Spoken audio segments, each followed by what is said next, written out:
മലയാള സിനിമയിലെ പല നടീനടന്മാർ പല സാഹചര്യങ്ങളിൽ മരണപ്പെട്ടു പോയിട്ടുണ്ട്. എന്നാൽ പലരുടെയും മരണങ്ങൾ ഇപ്പോഴും ഉത്തരം കിട്ടാത്ത ചോദ്യമായി നിലനിൽക്കുന്നുണ്ട്. അങ്ങനെയെങ്കിൽ മലയാള സിനിമയിലെ തെറ്റിദ്ധരിപ്പിക്കപ്പെട്ട ചില നിഗൂഢമായ മരണങ്ങളെ പറ്റിയാണ് പറയാൻ പോകുന്നത്. അതുകൊണ്ട് വീഡിയോ പൂർണ്ണമായി കണ്ടതിനു ശേഷം മാത്രം അഭിപ്രായം പറയുക.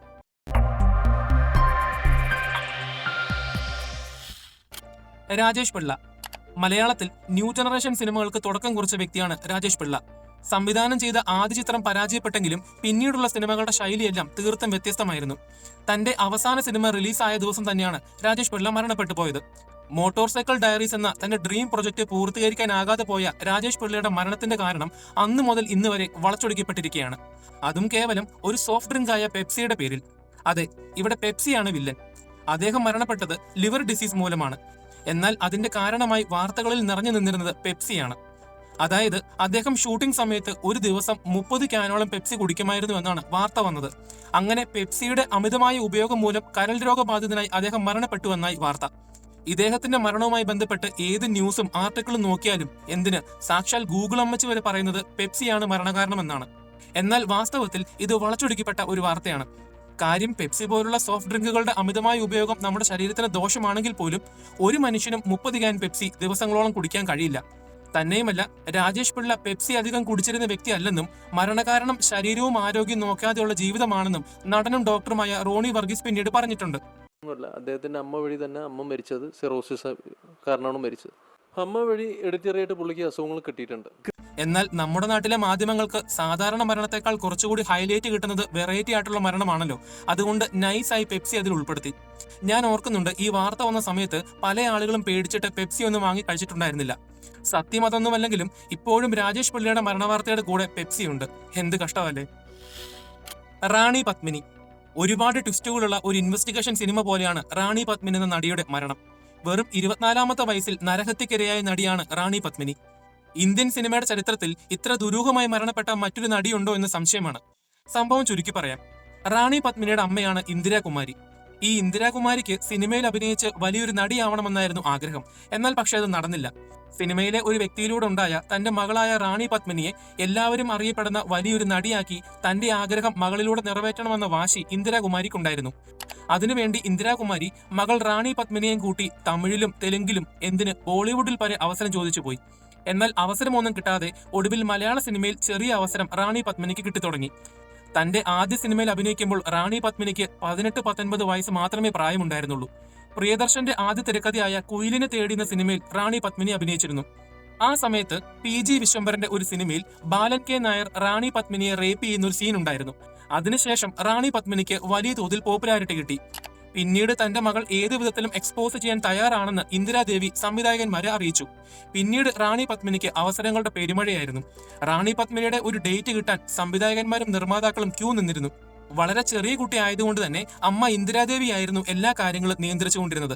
അങ്ങനെ സിനിമയിൽ നിന്നും ഒരുപാട് പണവും പ്രശസ്തിയും അതിനോടൊപ്പം മറ്റു ബിസിനസ്സുകളിൽ നിന്നുമുള്ള ലാഭവും കിട്ടിത്തുടങ്ങിയപ്പോൾ ആഡംബര പ്രേമിയായ ഇന്ദിരാകുമാരി തങ്ങൾ രാജകീയമായി ജീവിക്കുകയാണെന്ന് ആളുകളെ കാണിക്കാൻ വേണ്ടി അണ്ണാനഗറിൽ ഒരു ആഡംബര ബംഗ്ലാവ് വാടകയ്ക്കെടുത്തു. വലിയ ബംഗ്ലാവും കാറുകളും ആഭരണങ്ങളും പോരാത്തതിന് അതിന്റെ കൂടെ തങ്ങൾക്ക് 3 പരിചാരകർ വേണമെന്ന് ആവശ്യപ്പെട്ടുകൊണ്ട് റാണി പത്മിനിയുടെ അമ്മ പ്രമുഖ പത്രങ്ങളിൽ അന്ന് വാർത്ത കൊടുത്തിരുന്നു. അതിൽ ഒരു വാച്ച്മാനും കുക്കും ഡ്രൈവറും ഉൾപ്പെട്ടിരുന്നു. എന്നാൽ ആ തസ്തികകളിലേക്ക് വന്ന 3 വ്യക്തികൾ ക്രിമിനൽ ബാക്ക്ഗ്രൗണ്ടുള്ള വ്യക്തികളായിരുന്നു. അങ്ങനെയുള്ള 3 ആണുങ്ങളുടെ കൂടെ 2 സ്ത്രീകൾ ഒരു ബംഗ്ലാവിൽ താമസിച്ചാൽ ഉണ്ടാവുന്ന ഭവിഷ്യത്ത് പോലും ആലോചിക്കാതെ ഇന്ദിരാകുമാരി ആർഭാട ജീവിതം തുടർന്നു. 19-20 വയസ്സുള്ള റാണി പത്മിനിക്ക് അതൊന്നും ആലോചിക്കാനുള്ള പക്വതയില്ലായിരുന്നു. 1980 കാലഘട്ടങ്ങളിൽ 7 ലക്ഷം രൂപയുടെ നിസാൻ കാർ അവരുടെ പക്കൽ ഉണ്ടായിരുന്നു എന്ന് പറയുമ്പോൾ ഊഹിക്കാവുന്നതേ ഉള്ളൂ എത്രത്തോളം ആഡംബരമായിരുന്നു അവരെന്ന്. എന്നാൽ അന്ന് മലയാള സിനിമയിൽ ഒരുപാട് കള്ളപ്പണ ഏർപ്പാടുള്ളത് കൊണ്ട് കണക്കില്ലാത്ത അളവിലുള്ള പണവും സ്വർണവും അവരുടെ കയ്യിലുണ്ടായിരുന്നു. എന്നാൽ കുറച്ചു ദിവസങ്ങൾക്ക് ശേഷം കുളിമുറിയിൽ അഴുകി ജീർണിച്ചു കിടക്കുന്ന റാണി പത്മിനിയുടെയും അമ്മ ഇന്ദിരാകുമാരിയുടെയും ജഡമാണ് ആളുകൾ കണ്ടത്. ശരീരത്തിൽ 12ഓളം കുത്തുകളുണ്ടായിരുന്നു. അതിനു പുറമെ വളരെ മൃഗീയമായിട്ടാണ് 2 പേരെയും കൊലപ്പെടുത്തിയിട്ടുണ്ടായിരുന്നത്. ബംഗ്ലാവിൽ നിന്നും 15 ലക്ഷം രൂപയുടെ സ്വർണവും പണവും മാത്രമാണ് മോഷണം പോയിട്ടുണ്ടായിരുന്നത്. ശവശരീരം അഴുകിയതുകൊണ്ട് പോസ്റ്റ്മോർട്ടം കുളിമുറിയിൽ വെച്ചിട്ടാണ് നടത്തിയത്. ബന്ധുക്കളൊന്നുമില്ലാത്തതുകൊണ്ട് ആരെയും അറിയിക്കാൻ പോലീസിന് സാധിച്ചില്ല. കാഴ്ചയിൽ ഭയവും അറപ്പും ഉണ്ടായിരുന്നതുകൊണ്ട് ബോഡി ആംബുലൻസിൽ കയറ്റാൻ ഡ്രൈവർമാർ തയ്യാറായിരുന്നില്ല. അവസാനം പോലീസ് ഭീഷണിപ്പെടുത്തി മനസ്സില്ലാ മനസ്സോടെ ഒരു കാർ ഡ്രൈവറിന്റെ കാറിന്റെ ഡിക്കിയിൽ വെള്ള തുണിയിൽ പൊതിഞ്ഞാണ് ശവശരീരങ്ങൾ കൊണ്ടുപോയത്. റാണി പത്മിനിയുടെ മരണം കേരളത്തിനും തമിഴ്നാടിനെയും പിടിച്ചുകുലുക്കിയ സംഭവങ്ങളിൽ ഒന്നായിരുന്നു. ബംഗ്ലാവിൽ ജോലിക്ക് നിന്നിരുന്ന 3 വ്യക്തികളെ കാണാതായതോടുകൂടി അന്വേഷണം അവരിലേക്ക് ആരംഭിച്ചു. അവസാനം ആ 3 പ്രതികളെയും പിടിച്ച് ജയിലിൽ അടയ്ക്കുകയും എന്നാൽ പിന്നീട് ഒരാൾ മരണപ്പെട്ടു പോവുകയും വേറൊരാൾ ജയിൽ ചാടി രക്ഷപ്പെട്ടു പോവുകയും ചെയ്തിട്ടുണ്ട്. എന്നാൽ റാണി പത്മിനിയുടെയും അമ്മ ഇന്ദിരാകുമാരിയുടെയും മരണത്തിന് കാരണം ഈ 3 ജോലിക്കാരുടെ പേരിലാണ് ഇന്നും അറിയപ്പെടുന്നത്. എന്നാൽ വാസ്തവത്തിൽ ഇവിടെ വലിയൊരു ട്വിസ്റ്റ് ഉണ്ട്. അതായത് ഈ 3 പ്രതികൾ വെറും ഡമ്മി പ്രതികളാണ്. ഇതിനെക്കുറിച്ച് അടുത്തറിയാവുന്ന പലരും പറയുന്നത് മോഷണമാണ് ഉദ്ദേശമെങ്കിൽ ആ 3 പ്രതികൾക്കും ഇവരെ കൊല്ലാതെ തന്നെ വളരെ ഈസിയായി പണവും സ്വർണവും കാറുകളും എടുത്തുകൊണ്ട് പോകാമായിരുന്നു എന്നാണ്. തന്നെയുമല്ല, മരിക്കുന്ന സമയത്ത് റാണി പത്മിനിയെ അതിക്രൂരമായി ബലാത്സംഗം ചെയ്തിട്ടുണ്ടായിരുന്നു. സംശയം പോയത് ആ നാട്ടിലെ വളരെ പ്രമുഖനായ ഒരു വ്യക്തിയിലേക്കാണ്. ആ പ്രമുഖനായ വ്യക്തിയുടെ മകനുമായി റാണി പത്മിനിക്ക് പ്രണയമുണ്ടായിരുന്നു. എന്നാൽ വിവാഹം കഴിക്കില്ല എന്ന് പറഞ്ഞപ്പോൾ റാണി പത്മിനി സത്യാഗ്രഹം ഇരിക്കുമെന്ന കാരണത്താൽ നാണക്കേട് ഭയന്ന് ആ പ്രമുഖൻ ക്വട്ടേഷൻ ടീമിനെ അയച്ച് ഇവരെ രണ്ടുപേരും കൊലപ്പെടുത്തിയതാണെന്ന് പറയപ്പെടുന്നു. എന്നാൽ ഈ ഒരു വാർത്ത പിന്നീട് ഒരു പത്രത്തിലും അടിച്ചു വരാതിരിക്കാൻ പലരും പണം കൊടുത്ത് ഒതുക്കിയതാണെന്നും റിപ്പോർട്ടുകൾ വന്നിട്ടുണ്ട്. അങ്ങനെ കരിയറിന്റെ ഏറ്റവും ഉയരത്തിൽ നിന്നിരുന്ന സമയത്ത് വെറും 24 വയസ്സുള്ള റാണി പത്മിനിയുടെ മരണം ഇപ്പോഴും വളച്ചൊടിക്കപ്പെട്ട ദുരൂഹ മരണമായി നിലനിൽക്കുന്നു. എന്നാൽ ഇതിന്റെ വലിയൊരു കാരണം തന്റെ അമ്മയായ ഇന്ദിരാകുമാരിയുടെ പണത്തിനോടും പ്രശസ്തിയോടും ആഡംബരത്തിനോടുമുള്ള ആർത്തിയായിരുന്നു. ലക്ഷക്കണക്കിന് ആളുകൾക്കിടയിൽ നിന്നും ഭാഗ്യമുള്ള വളരെ കുറച്ചു പേർക്ക് മാത്രം കിട്ടുന്ന സിനിമയിലെ നായികാ പദവിക്ക് വേണ്ടി പല അഡ്ജസ്റ്റ്മെന്റുകൾ നടത്തുന്ന അമ്മമാർ വാസ്തവത്തിൽ അവരുടെ ജീവിതം മാത്രമല്ല, പറക്കം പറ്റാത്ത പ്രായത്തിലെ സ്വന്തം മക്കളുടെ ജീവിതം കൂടിയാണ് കളയുന്നത്. പക്ഷേ ഇതൊന്നും ആരോടും പറഞ്ഞിട്ട് കാര്യമില്ല.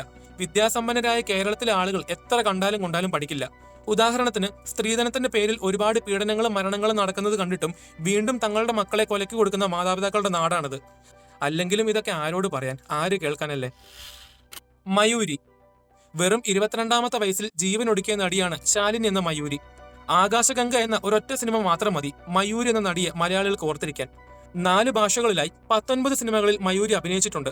അതിൽ 8 എണ്ണം മലയാള സിനിമകളായിരുന്നു. കരിമഷി എഴുതിയ വിടർന്ന കണ്ണുകളായിരുന്നു മയൂരിയുടെ പ്രധാന ആകർഷണം.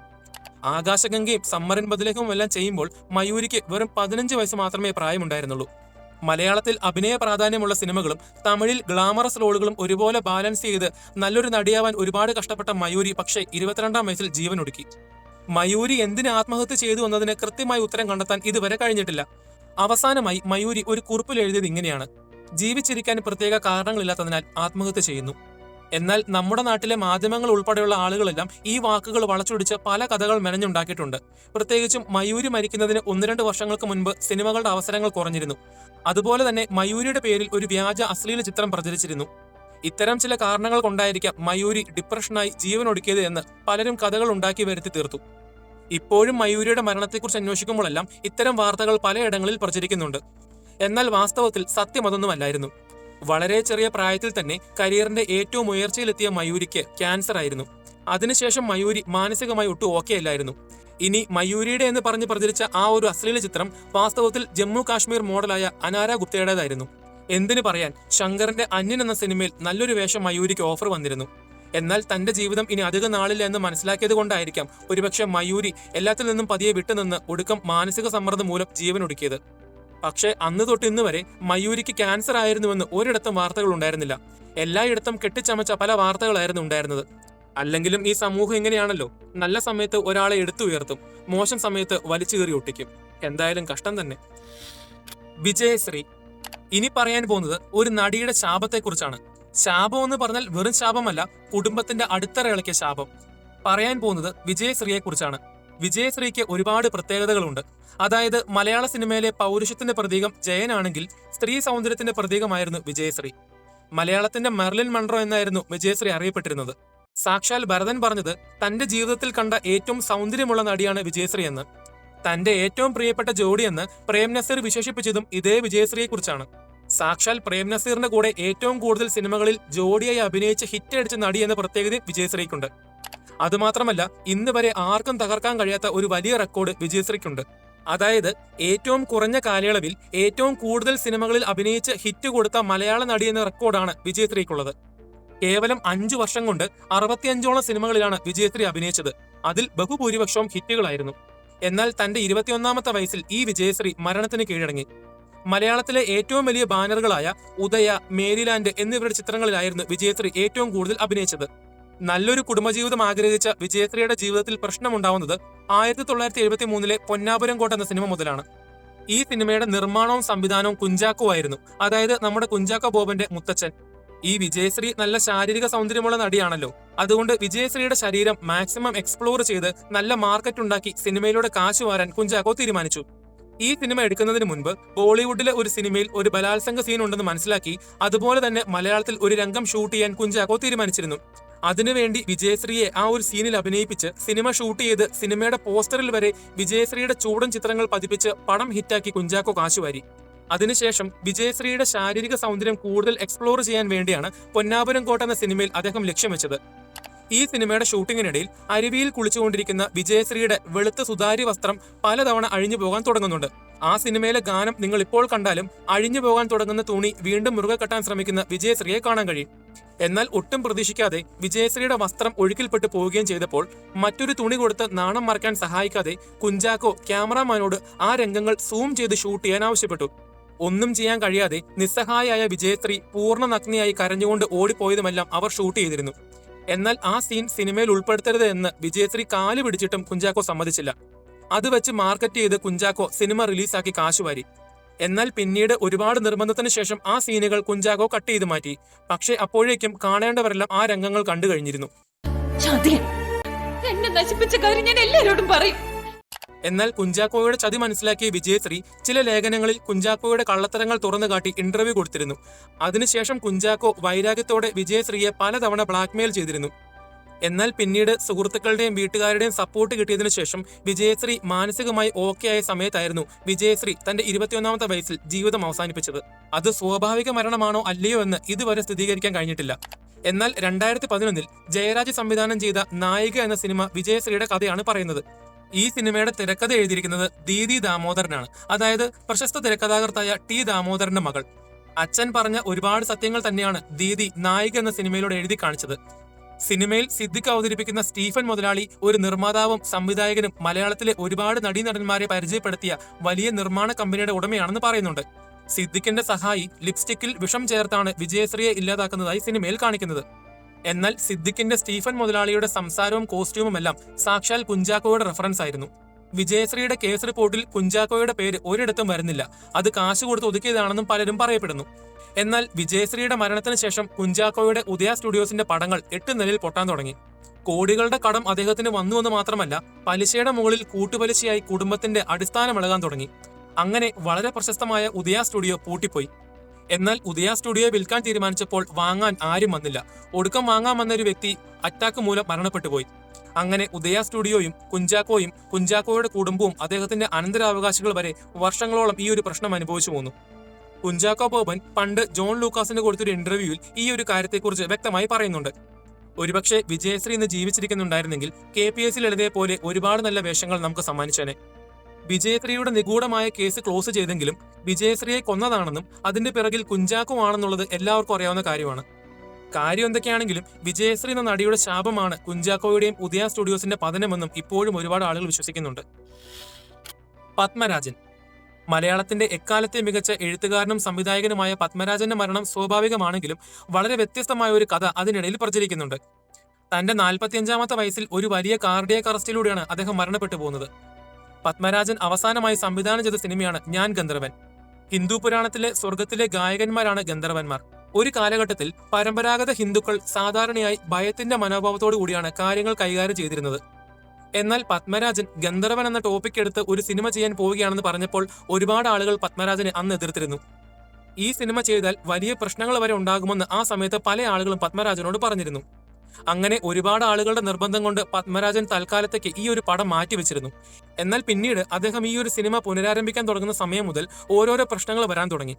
സിനിമയുടെ നായകനെ കണ്ടെത്താൻ ബോംബെയിലേക്ക് പോകാൻ തുടങ്ങുന്ന സമയം തന്നെ ഫ്ലൈറ്റിന് ആക്സിഡന്റ് സംഭവിക്കുന്നു. ഇനി സിനിമാ ഷൂട്ടിങ്ങിനിടെ നായിക പാലമരത്തിന് കീഴെ ബോധരഹിതയായി തലകറങ്ങി വീണിരുന്നു. ഷൂട്ടിങ്ങിന്റെ മറ്റൊരു സമയത്ത് നായകൻ വെറ്റില കഴിച്ചപ്പോൾ അതിൽ നിന്നും വിഷം തീണ്ടുകയും പിന്നീട് ആശുപത്രിയിലേക്ക് പോവുകയും ചെയ്തിരുന്നു. ഇതിനൊക്കെ ശേഷം പത്മരാജന് ആരോഗ്യപരമായ മാറ്റങ്ങൾ സംഭവിക്കാൻ തുടങ്ങി. പുകവലി ഉപേക്ഷിച്ച് വ്യായാമം ആരംഭിച്ചപ്പോൾ പോലും അമിതമായ കൊളസ്ട്രോൾ വരിക എന്നിങ്ങനെ.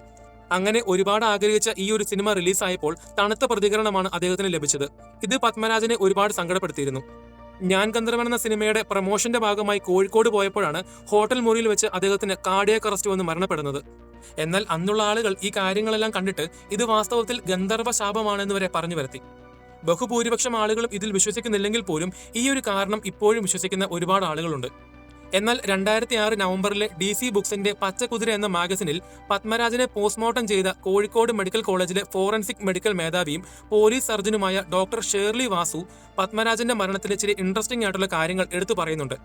അത് കേൾക്കുമ്പോൾ ചിലർക്ക് വിശ്വസിക്കാൻ കഴിഞ്ഞെന്ന് വരില്ല. ആ ആർട്ടിക്കിൾ ഗൂഗിളിൽ അവൈലബിൾ ആണ്, കഴിയുമെങ്കിൽ ഒന്ന് വായിച്ചു നോക്കുക. കാര്യം എന്തൊക്കെയാണെങ്കിലും പത്മരാജന്റെ സ്വാഭാവിക മരണത്തിന്റെ പിന്നിൽ ഇങ്ങനെയും ഒരു കഥ കുറെ വർഷങ്ങളായി പാറി നടക്കുന്നുണ്ട്. മിസ് കുമാരി. മലയാള സിനിമയിലെ ആദ്യത്തെ ലേഡി സൂപ്പർ സ്റ്റാർ ആണ് മിസ് കുമാരി. മലയാള സിനിമയിലെ ആദ്യത്തെ ലക്ഷണമൊത്ത നായിക എന്നും അറിയപ്പെടുന്നത് മിസ് കുമാരി തന്നെയാണ്. മിസ് കുമാരിയുടെ യഥാർത്ഥ പേര് ത്രേസ്യാമ്മ എന്നാണ്.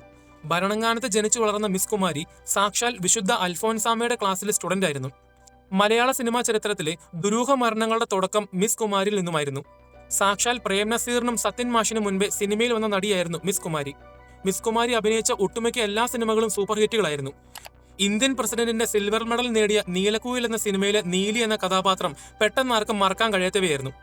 സാമ്പത്തിക ബുദ്ധിമുട്ട് കാരണം സിനിമയിലെത്തിയ മിസ് കുമാരിയുടെ ഗംഭീര അഭിനയം മൂലം നിർമ്മാതാക്കളും സംവിധായകന്മാരും അവരെ വെച്ച് സിനിമകൾ ചെയ്യാൻ തിടുക്കം കാണിച്ചിരുന്നു. ഒരുപാട് പണവും പ്രശസ്തിയും ഉണ്ടായിരുന്നെങ്കിലും കുടുംബജീവിതത്തിന് പ്രാധാന്യം കൊടുത്ത നടിയായിരുന്നു മിസ് കുമാരി. എന്നാൽ തന്റെ കരിയറിന്റെ ഏറ്റവും പീക്ക് സമയത്ത് മിസ് കുമാരി വിവാഹം കഴിച്ചു. മിസ് കുമാരിയുടെ കല്യാണം മലയാള സിനിമ കണ്ട ഏറ്റവും വലിയ ജനത്തിരക്കുള്ള കല്യാണങ്ങളിൽ ഒന്നായിരുന്നു. പിന്നീട് വിവാഹത്തിന് ശേഷം ഭർത്താവ് മിസ് കുമാരിയെ സിനിമയിൽ അഭിനയിക്കാൻ വിട്ടില്ല. മിസ് കുമാരിയെ കാണാൻ വന്ന സിനിമാക്കാരെ അവരുടെ ഭർത്താവ് ആട്ടിപ്പായച്ചിരുന്നു. എന്നാൽ അത്രയും പ്രശസ്തിയായിരുന്ന വ്യക്തി പിന്നീട് സിനിമയിൽ അഭിനയിക്കാതെ വീടിന്റെ 4 ചുവരിൽ ഒതുങ്ങിയപ്പോൾ ആളുകൾ മിസ് കുമാരിയെ മറക്കാൻ തുടങ്ങി. വിവാഹത്തിന് ശേഷം വെള്ള സാരി ഉടുത്ത് ചെരുപ്പിടാതെ തല കുനിച്ച് റോഡിലൂടെ പതിവായി നടന്ന് പള്ളിയിൽ പോകുന്ന മിസ് കുമാരിയെ ആരും മൈൻഡ് ചെയ്തില്ല. എല്ലാവരും അവരെ പൂർണ്ണമായി മറന്നു കഴിഞ്ഞിരുന്നു. എന്നാൽ ഒരുപാട് ദുഃഖത്തിലായിരുന്ന മിസ് കുമാരി പിന്നീട് സ്വയം ജീവിതം അവസാനിപ്പിക്കുകയാണ് ചെയ്തത്. എന്നാൽ പോസ്റ്റ്മോർട്ടം ചെയ്തപ്പോൾ ഡോക്ടർമാർക്ക് ആ മരണത്തിൽ ചില സംശയങ്ങൾ ഉടലെടുത്തിരുന്നു. എന്നാൽ അവർക്ക് വേണ്ടി ആരും വാദിക്കാനില്ലാത്തതുകൊണ്ട് ആ മരണത്തിന്റെ യഥാർത്ഥ കാരണക്കാരൻ ആരാണെന്ന് ലോകം ഇന്ന് വരെ അറിഞ്ഞിട്ടില്ല. ഭരണങ്ങാനത്തെ വിശുദ്ധ അൽഫോൻസാമയുടെ കല്ലറയുടെ അടുത്തായി തന്നെയാണ് മിസ് കുമാരിയെ അടക്കം ചെയ്തിട്ടുള്ളത്. എന്നാൽ അന്ന് തൊട്ട് ഇന്ന് വരെ മിസ് കുമാരി എങ്ങനെ മരിച്ചു എന്നുള്ളത് നിഗൂഢമായ ഒരു ചോദ്യമാണ്. വെറും 37ാമത്തെ വയസ്സിൽ മരിച്ച മിസ് കുമാരിയുടെ മക്കളും കുടുംബവും ഇന്നും ഭരണങ്ങാനത്തെ വീട്ടിൽ സ്ഥിരതാമസമാണ്. 2019 മിസ് കുമാരിയുടെ പേരിലുള്ള ഫൗണ്ടേഷൻ കോട്ടയത്ത് സ്ഥാപിതമായി. മരണപ്പെട്ടിട്ട് 55 വർഷങ്ങൾ കഴിഞ്ഞെങ്കിലും ഇന്നും ആളുകൾ മിസ് കുമാരിയും അവരുടെ അഭിനയത്തെയും ഓർക്കാറുണ്ട്. വീഡിയോ നിങ്ങൾക്ക് ഇഷ്ടപ്പെട്ടെങ്കിൽ ചാനൽ സബ്സ്ക്രൈബ് ചെയ്യുന്ന കാര്യം ഒന്ന് പരിഗണിക്കുക. അതോടൊപ്പം നിങ്ങളുടെ വലിയ അഭിപ്രായങ്ങൾ കമന്റ് ബോക്സിൽ രേഖപ്പെടുത്തുക. അപ്പോൾ അടുത്തൊരു വീഡിയോയുമായി വരുന്നത് വരെ ബൈ.